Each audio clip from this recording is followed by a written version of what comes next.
শীত চলে যাওয়ার আগে কলকাতার একদম কাছে এই জায়গা থেকে ঘুরে আসুন।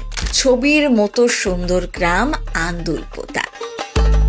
সকালে গিয়ে রাতে ফিরে আসতে পারবেন, গোটা দিন দারুণ কাটবে। যারা বেশি ছুটি পান না তাদের জন্য একদম পারফেক্ট ডেস্টিনেশন।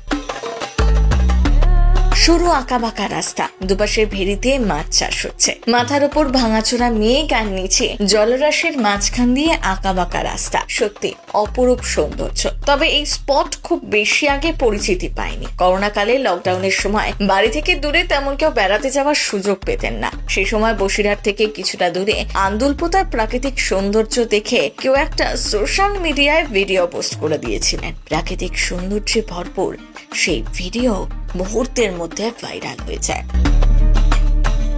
প্রকৃতির সঙ্গে চাইলে ঘুরে আসতে পারেন আন্দুলপোতা। উত্তর চব্বিশ পরগনা বাগদা মহকুমার ছোট গ্রাম। জনপ্রিয় পর্যটন কেন্দ্রের তালিকায় না পড়লেও পড়ন্ত বিকেলে এখানকার সৌন্দর্য মন ভোলানো। আকাশে রঙের খেলা, সৌন্দর্য হয়ে যায় যেন আরো দ্বিগুণ। ভেড়িতে যখন মাছকে খাওয়ানো হয় সেও দেখার মতো। ঝাঁকে ঝাঁকে মাছ খাবার খাওয়ার জন্য জলে ভেসে ওঠে। ড্রোন ক্যামেরার সাহায্যে উপর থেকে দেখলে মনে হবে বিশাল জলরাশির মাঝখানে আঁকাবাঁকা হয়ে অনেকগুলো সাপ শুয়ে, কিন্তু ওগুলো আসলে মাইলের পর মাইল বিছিয়ে থাকা রাস্তা। গত ৩-৪ বছরে বিখ্যাত হওয়া জায়গাটি বিকেলের দিকে বেশ ভালোই ভিড় হয়, বিশেষ করে এই আঁকাবাঁকা রাস্তাগুলোর জন্য। যদি ড্রাইভে যেতে ভালোবাসেন তাহলে তো সোনায় সোহাগা। বিকেলে বিশাল জলরাশির ওপর মেঘেদের আনাগোনা দেখতে দেখতে মৃদুমন্দ বাতাসের স্পর্শ, আহা, সে যেন এক স্বর্গীয় অনুভূতির সাক্ষী। ভেড়ি ছাড়া আশপাশে তেমন কিচ্ছু নেই, জায়গাটিও নির্জন। জলের পাড়ে বসে হাওয়া খেতে খেতে দিব্যি সময় কাটিয়ে দেওয়া যায়। যে কোনো মরশুমে সূর্য ডোবার সময় এই জায়গার রূপ পাল্টে যায়। সূর্যের রক্তিম আভা পড়ে জলেও। গ্রাম পরিবেশ দেখলে চোখ জুড়িয়ে যাবে। সকাল সকাল বেরিয়ে সারাটা দিন ঘুরে রাতে ফিরে আসুন।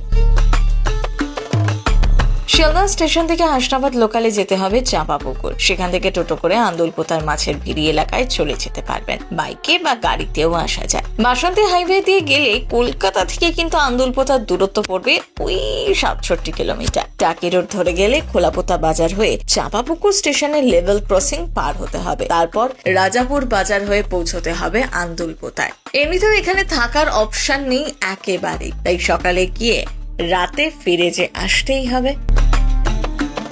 আন্দুলপোতা সত্যিই যেন ছবির মতন সুন্দর। প্রথম কলকাতা ব্যুরো।